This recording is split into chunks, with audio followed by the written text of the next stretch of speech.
with petrol. No, not with I don't petrol. know where Tapiso got that information from. But it is Tuesday, and it's one of those days where we focus on health in particular. And according to Stats SA, the proportion of the elderly in SA is growing. Senior citizens are now 8% of the population. That means that almost 5 million people in South Africa are aged 60 and older. Now, because life expectancy is growing and we need to better care for our elderly, Pentz-Kluytz joins us in the studio this morning to share advice on nutrition for the elderly. So, of course, we want to just say a very good morning and welcome back to Expresso, Megan. Thank you very much. Lovely being here. First of all, can I take exception at our labelling people in their 60s, the elderly? My mom's in her 60s and she ain't elderly by any stretch of the imagination. But we do need to, from a health perspective, classify ages so we can look at how to be healthy. And I would imagine as you are growing older, your health needs, especially your nutrition, does change radically. Is that the case? Yes, it is. And you probably see, you know, as we're getting older and we move into that time in our lives, then what happens is our nutritional requirements change as well as our energy requirements. And very often as well is we're cooking differently. You know, sometimes we were cooking for a family, now we end up cooking for either two or for one. So there's quite a lot of variation that's occurring. Yes. And you're stuck in your ways. You have your go-to favorites. Absolutely. And Megan, what's the first tip you can give us for those who are now, you know, within that senior citizen bracket to just, you know, incorporate in terms of their nutrition?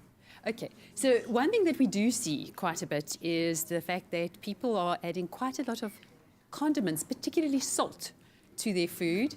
And that often happens because, in actual fact, our sensitivity, our taste changes as we age. And so we end up not really tasting the salt, so we add more. Now, the thing is with salt contains sodium, and sodium actually can increase blood pressure. So this is not a good thing. And when you look at packet soups and you're looking at condiments, certain condiments, and you look at the sodium levels as well as your stock cubes, etc., and just adding salt to food, those are some of the actual foods that are a problem. And what we're trying to do is move away from that and get people to actually carefully consider spices and more herbs in their foods to add more flavor, but move away from the actual salt, because also of the incidence of heart disease. It's actually now the biggest killer. More people are dying as a result of an over-intake, essentially, of salt and the related heart conditions than they are of smoking and those sorts of conditions, which is terrifying. What about diminishing appetite? And I think that's something that we've seen being experienced as the older you get, your appetite naturally diminishes as your energy needs, I suppose, diminish. Absolutely, and as your taste changes as well. So one thing that actually happens is because you're actually you're aging and your energy usage is less, what we need to look at particularly is what we call nutrient-dense foods. In other words, everything that you considered eating must add some type of value. Proteins, vitamins, minerals, carbohydrates, etc. And some things that are really nice to consider and easy to make. And there again, you know, you don't want to necessarily cook 2 or 3 times a day, but have something like a stew. You can have a stew with your vegetables in it, with your lentils in it, with, you know, adding more value, as well as then considering something like brown rice to go with your stew, and something that you can then have twice a day if you need to. Breakfast, a really nice, easy option that's looking at more natural or whole foods, is your yogurt together with fruit and maybe some oats in that.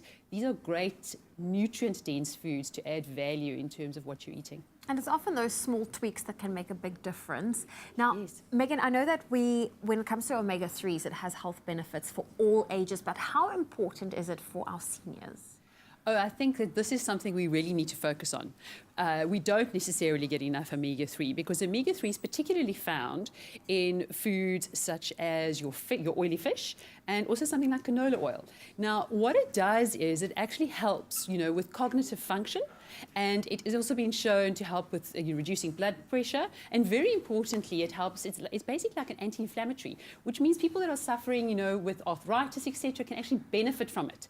And a good way to start is, you know, make sure that you're including at least 2 portions of oily fish in each week. So that'll be things like pilchards and snook, salmon, etc.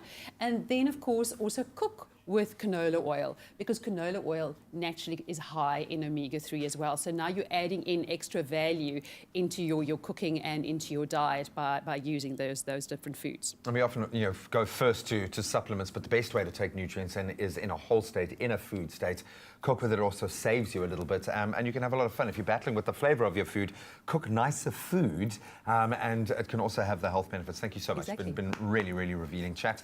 So thanks so Pleasure. much to Megan. And if you're looking for great recipes that are rich in nutrients and easy to prepare, visit bewellfoods.co.za to download one of their free digital cookbooks. Really awesome stuff in there.